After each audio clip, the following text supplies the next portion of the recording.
Assalamualaikum warahmatullahi wabarakatuh kepada bangsa yang bersatu yang sudah saya tetapkan kabinet anggota panitia badan pelaksana kerja Ratu Adanya Indonesia yang beragam dunia setelah Paduka Yang Mulia Joko Widodo sebagai Presiden Pamungkas Presiden tilnya Bung Karno tidak akan main politik dalam negeri terus-terus yang akhirnya akan pemilihan presiden. Pandangan kita lebih luas.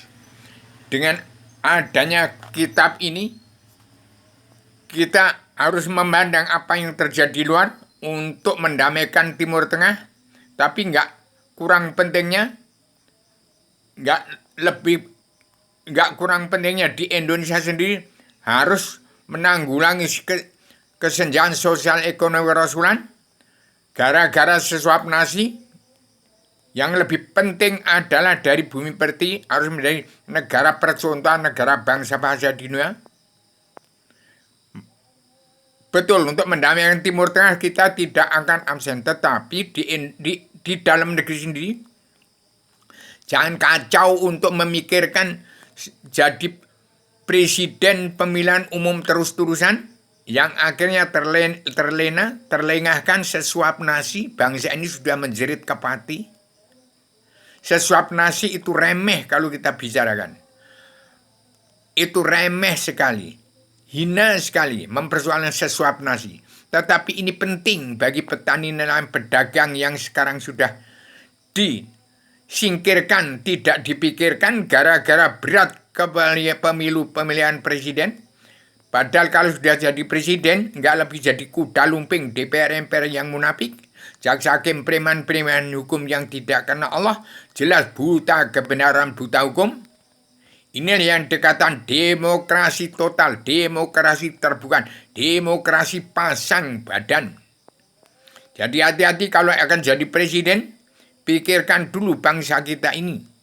TNI ABRI harus netral, jangan memihak penguasa dan pengusaha yang menghabiskan sumber daya alam kita. Tapi Presiden Jokowi sebagai kekaisaran Raja Dat di bumi pertiwi dan sekarang meningkat kekaisaran 5 binatang sampai 7 bulan dan anggota panitia badan pelaksana kerja Ratu Adanya Indonesia dan dunia untuk melunasi utang negara, bongkar kerebetan bangsa untuk Indonesia mereka jadi negara mercusuar dunia di 2023 ini. Di Indonesia ribut akan menjadi pemilihan presiden terus-terus. Mampu nggak jadi jati di bangsa? Punya kemanusiaan nggak kalau sudah jadi presiden? Jadi kuda lumping DPR MPR yang munafik, jaksa hakim preman-preman hukum yang tidak kenal Allah, buta kebenaran, buta hukum. Jelas Indonesia lengah. Jadi diri sendiri saja nggak mampu. Jadi jati diri bangsa ingkar dari ketuhanan yang sebangsa, kedaulatan hati, keadilan sosial dan pri kemanusiaan.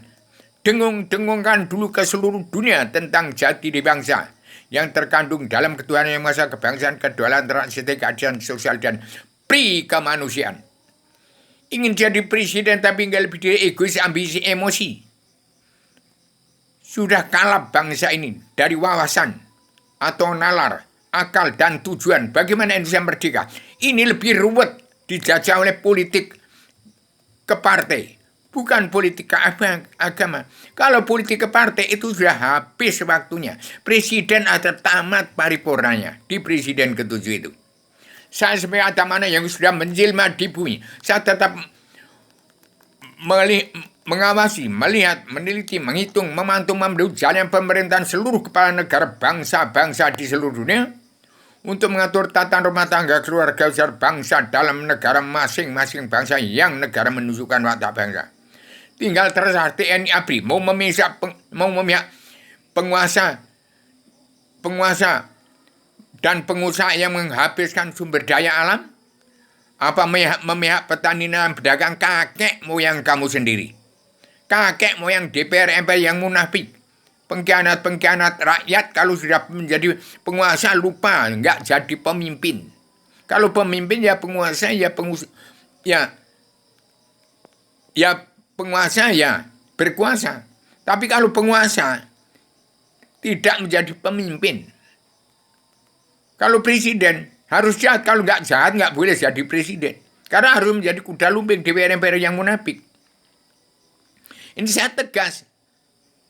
Jadi Pak Permadi itu kan kawan waktu saya wirawiri ke DPR pusat. Di mana Pak Permadi? Pak Saniman, saya wirawiri sebelum dilantik Pak Jokowi menjadi Presiden Pamungkas tanggal 20 bulan 10 2014, saya sudah dipanggil ke istana. Saya menyaksikan siapa yang mengawal para gaib dari atas, dari bawah, dari pusar bumi. Naik kereta kuda dari yang kereta kuda dari Jogja itu.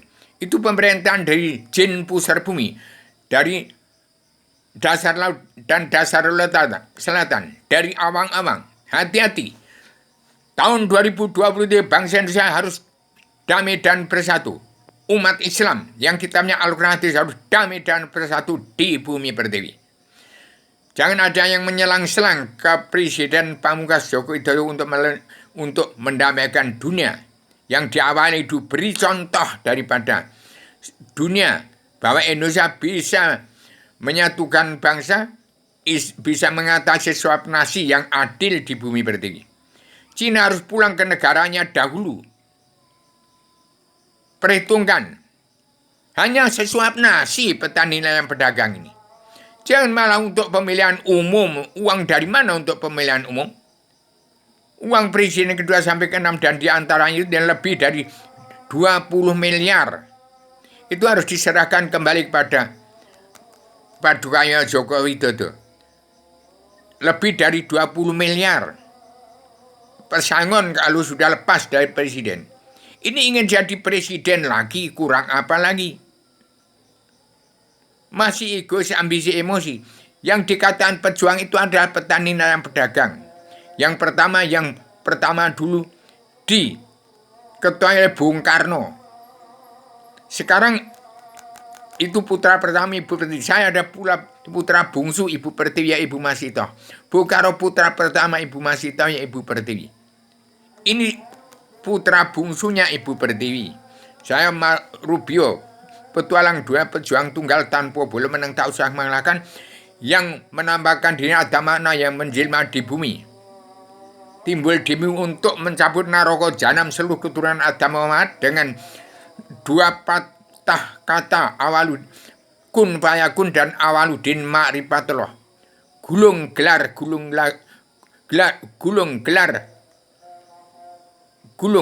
lagi jagat ini tanggal 1 jam 1 malam 1 Januari 2020 sampai sekarang. Indonesia harus menjadi negara merdeka, jadi negara mercusuar dunia. Tidak dijajah orang politik kepala. Kembali pada sejarah agama. Demikian.